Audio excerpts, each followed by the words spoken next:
Bismillahirrahmanirrahim. Assalamualaikum warahmatullahi wabarakatuh. Waalaikumsalam warahmatullahi wabarakatuh. Ya, gimana kabarnya hari ini?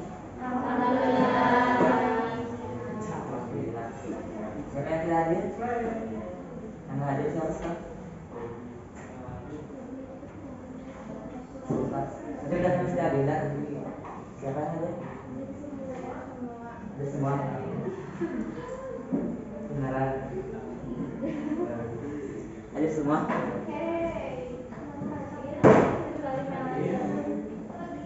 Itu kemarin ada yang namanya Sandra, ada yang namanya Sandra. Budi.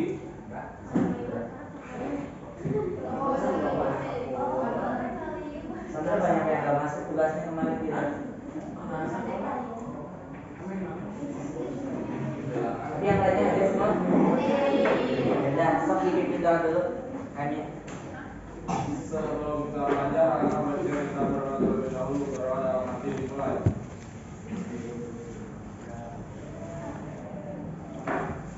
Selesai.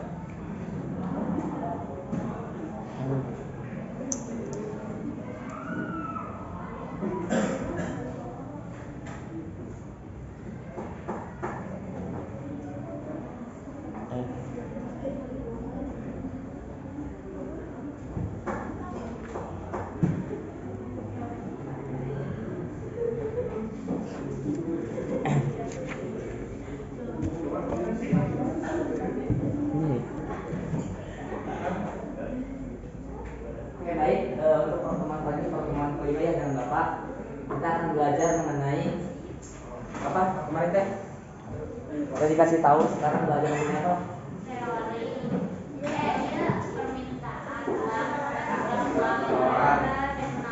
Ya, teori permintaan dan penawaran uang.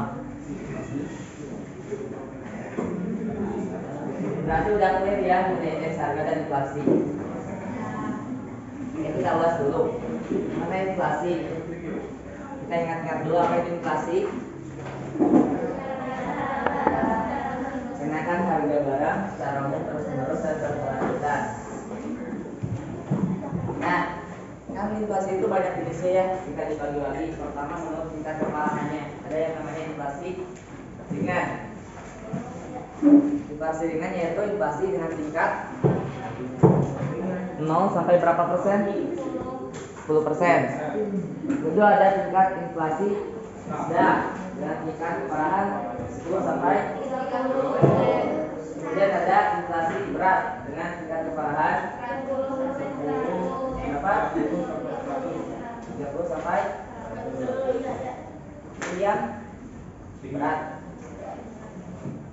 Yang beratnya sudah yang tinggi. Kemudian ada yang hyperinflation. Itu tingkat keparahannya di atas 100%. Nah, kemudian jenis-jenis inflasi berdasarkan sumbernya. Ada inflasi yang bersumber dari dalam negeri, ada yang berasal dari luar negeri. Kemudian inflasi berdasarkan namanya penyebabnya. Ada dua. Pertama, demand, inflation, dan cost. Artinya apa ini kalau inflation? Tingginya permintaan. Kalau cost inflation itu kenaikan biaya produksi. Ya. Kemudian kemarin kan kita bahas mengenai rumusnya. Ada yang ingat rumusnya gimana?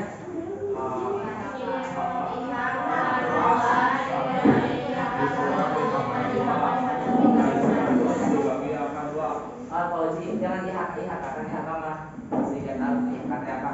Gimana kalau sok sebutin rumusnya?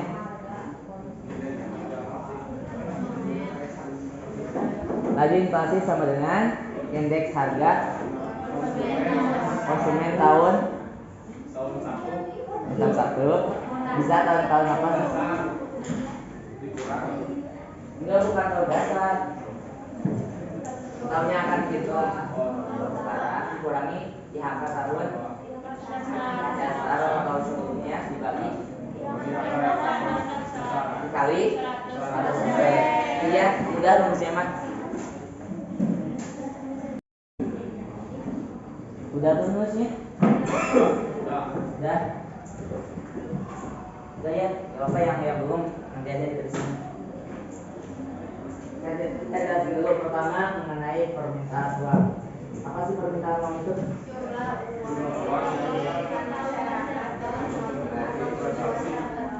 Ya, jumlah uang yang diinginkan masyarakat. Sebenarnya permintaan uang itu hanya suatu istilah dari para ekonom tentang mengapa orang atau perusahaan ataupun lembaga dan badan menginginkan uang atau termotivasi untuk memegang uang. Nah, timbullah ada teori permintaan uang. Dijelasin di sini secara umum teorinya itu ada dua. Pertama teori klasik, kedua teori perbaruan yaitu teori Keynes. Nah, teori klasik itu ada teori apa saja?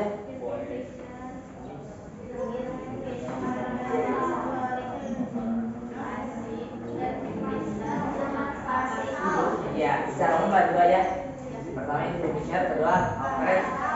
Nah, sebenarnya ada tiga. Pertama itu David Ricardo, kedua itu Fisher, ketiga pertama itu David Ricardo, kemudian disempurnakan oleh Irving Fisher, dan ketiga Alfred Marshall dari Cambridge. Kenapa David Ricardo tidak disebutkan? Karena apa ya, David Ricardo itu pencetus, tapi teorinya itu masih sangat sederhana. Pertama, menurut David Ricardo bahwa permintaan uang itu atau jumlah uang yang beredar di masyarakat itu hanya terpaku atau hanya dipengaruhi oleh harga. Sehingga rumus dari David Ricardo itu cuma M sama dengan K kali P. Ini konstanta dan ini harga. M ini jumlah uang yang beredar. Nah, karena masih sederhana ini dan tidak bisa digunakan, maka dikembangkan oleh Irving Fisher. Disebutnya teori kuantitas uang.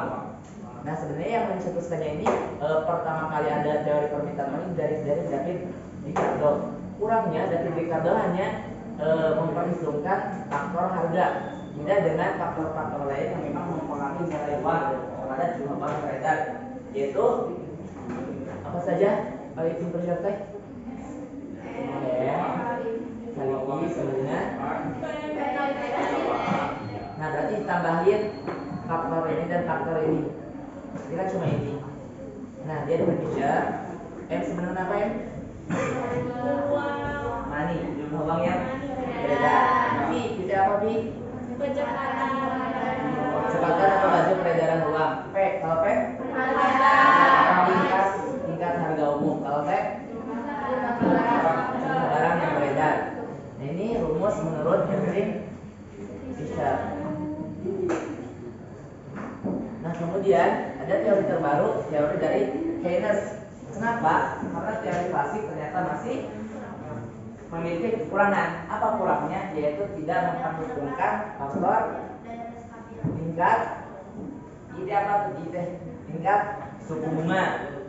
Maka Keynes mengeluarkan teori baru yang isinya tiga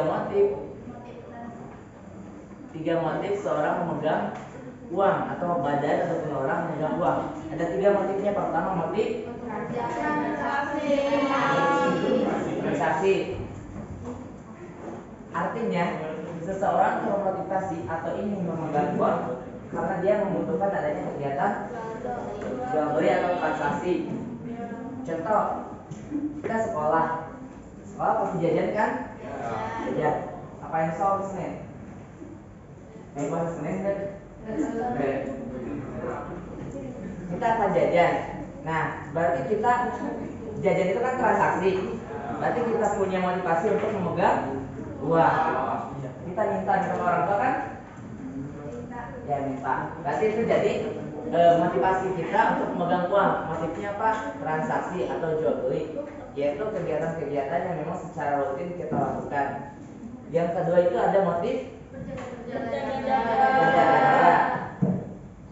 Nah, kalau motif berjaga-jaga itu bukan transaksi secara langsung ya, tapi kayak prediksi kita ke depannya. Kalau mungkin ada, kan kita tidak mungkin selamanya sehat kan? Bukan Firaun yang tidak pernah sakit. Misalnya sekarang kan udah ada gejala, karena musim hujannya udah ada gejala panas atau meriang. Wah, takutnya nanti ini mungkin di orang tua ya, takutnya nanti anak-anak banyak yang sakit. Jadi si uang itu disisihkan sebagian untuk berjaga-jaga bila mana kemudian nanti ada anggota keluarga yang sakit. Namun motif tersebut dimasukkan ke dalam motif berjaga-jaga. Termasuk salah satu motif seseorang memegang uang. Nah, kemudian yang ketiga, menurut teori Keynes, motif seseorang memegang uang apa? Motif spekulasi. Nah, motif spekulasi ini merupakan motif apa spekulasi ini apa? Keuntungan di masa depan atau di masa yang akan datang.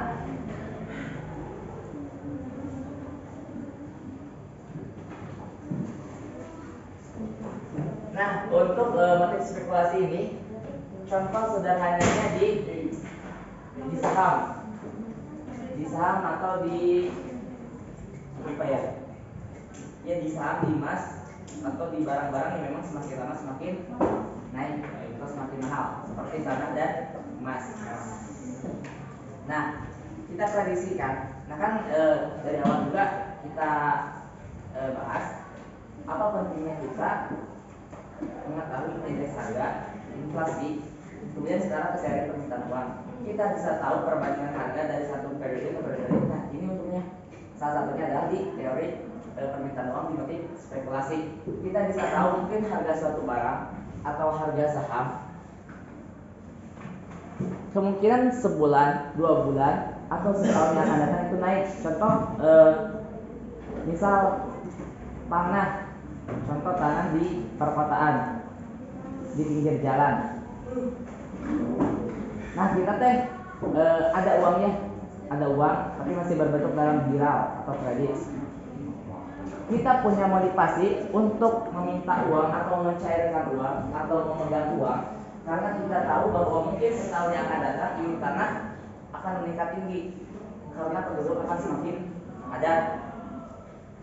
Nah, karena itu kita membeli sekarang dengan mencairkan uang ataupun nanti mah di sini tanah akan semakin tinggi. Maka kita akan mencairkan uang untuk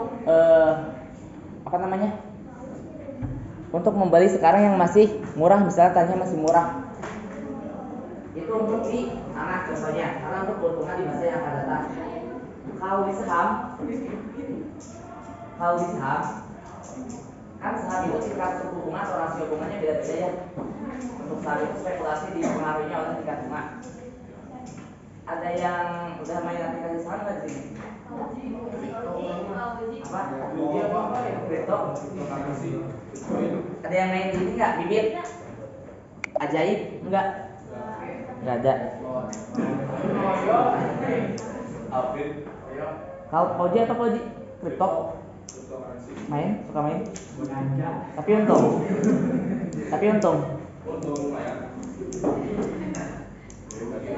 Ya, itu salah satu contoh motif spekulasi kita memegang uang sekarang karena dengan dengan prediksi atau kira-kira kita bahwa di masa yang akan datang kita akan memperoleh keuntungan.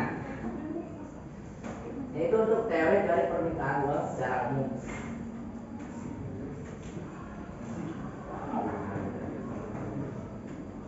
Tapi kalau ini untuk rumusnya udah ngerti belum? Ngerti lah ya. Ya, lihat sebentar ya. M I kemudian P T. Kalau ditanyakan M, berarti rumusnya P sama dengan P kali T per enggak, ini kalau ditanya M berarti per P. Kalau ditanya P berarti P T per M. Kalau ditanya P berarti M. Kalau ditanya T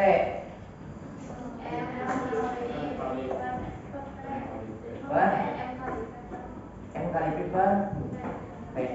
Demikian. Ini rumusnya, rumus turunannya gini.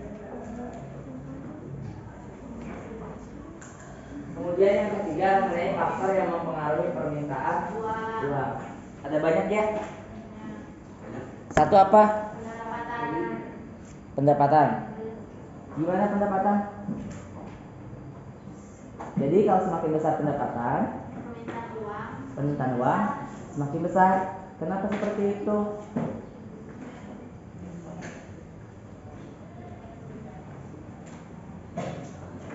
Pendapatan semakin besar, berarti permintaan uang semakin besar. Kalau pendapatan semakin kecil, maka permintaan uang semakin kecil.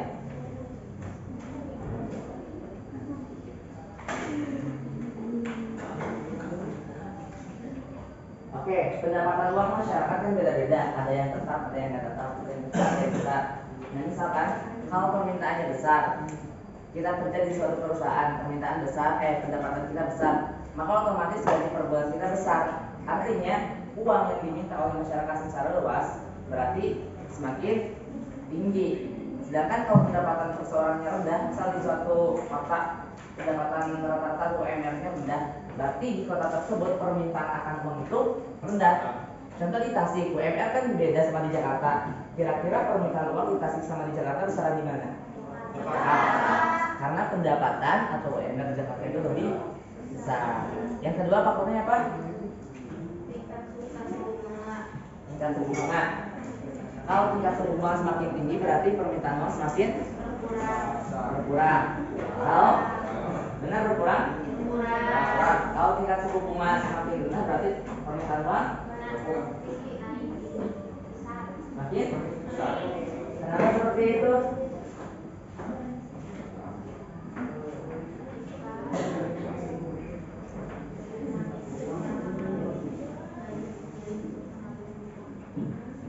Kenapa? Ini untuk tingkat suku bunga kredit. Misalnya, kalau tingkat suku bunga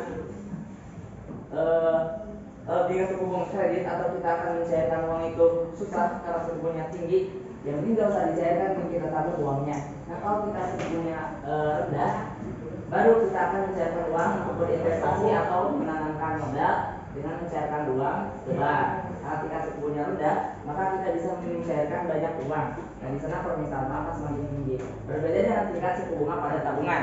Kan ada tingkat suku bunga tabungan. Ini untuk nasabah di bank ya. Kalau misal tingkat suku bunga menabung itu lagi tinggi, maka ketika kita punya tabungan di bank, semakin tinggi tabungan kita, maka bunga ataupun rasio dari keuntungan kita juga semakin tinggi. Karena tiap tahun kan suka ada keuntungan buat nasabah dari suku bunga tabungan, misal berapa persen gitu kali jumlah tabungan kita, itu dijadiin keuntungan buat kita. Kemudian yang ketiga, apa faktor yang mempengaruhinya? Harga umum. Gimana harga umum? Semakin tinggi tingkat harga umum, permintaan akan uang semakin bertambah.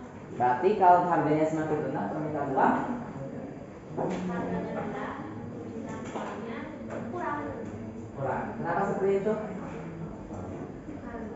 Karena Coba bahasa kita. harga barang sama jasa mahal. Harga barang sama jasa mahal. Berarti butuh uang lebih banyak dibandingkan ketika harga barang sama jasa murah. Jadi kalau misal harga kita jajan aja, kalau harganya naik kan kita minta uang tambah kan, benar? Contoh sederhananya saja gini deh. Pas SMP, bapak itu cuma bekal uang itu 5.000. Karena emang 5.000 itu dulu mah cukup. Nah, karena harga naik, ternyata kan adik saya SMP. Sekarang jajannya 10.000. Sirik apa itu sih gitu? Ente lah. Karena emang 10.000 sekarang setara dengan 5.000 dulu. Nah, itu salah satu contoh mengapa harga sangat mempengaruhi permintaan uang. Pengaruhnya berbanding lurus ya. Semakin tinggi harga, maka permintaan uang juga semakin tinggi. Masih banyak kan faktornya? Masih banyak ya? Gak apa-apa, itu secara umum aja deh. Udah ada sama pengertiannya kan itu, Sen? Faktor?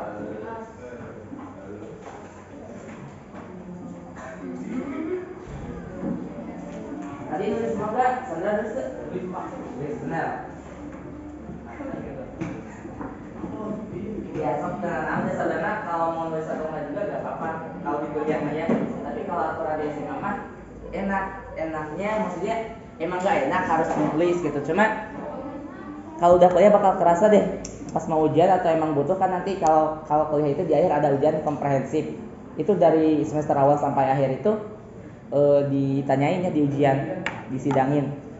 Nah kalau nggak ada tulisan, kita mengandalkan file aja, bakal liar gitu nyari-nyari, searching di internet atau ditumpukin kayak kan di laptop kadang nggak disusun di mana gitu. Kalau ujian gitu, jadi mending enakan nulis punya tulisan sendiri.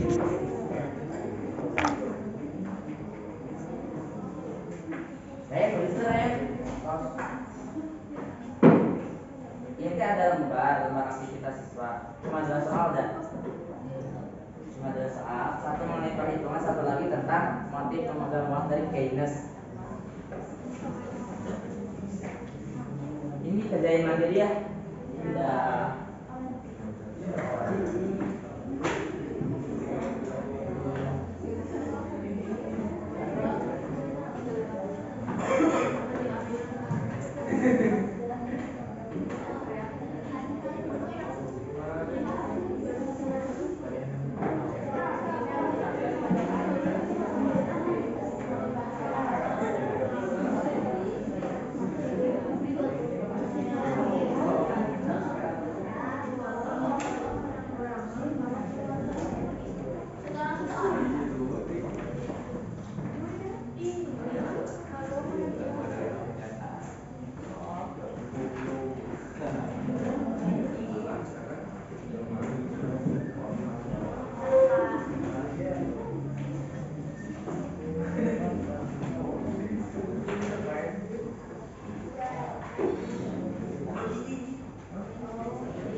Sok lihat dulu ya untuk yang nomor 1. Itu cuma di checklist saja. Kira-kira lebih tepat itu motif di transaksi, jaga-jaga apa di kolom spekulasi. Yang checklist saja. Kalau yang kedua itu hitungan. Udah pernah kan hitungan?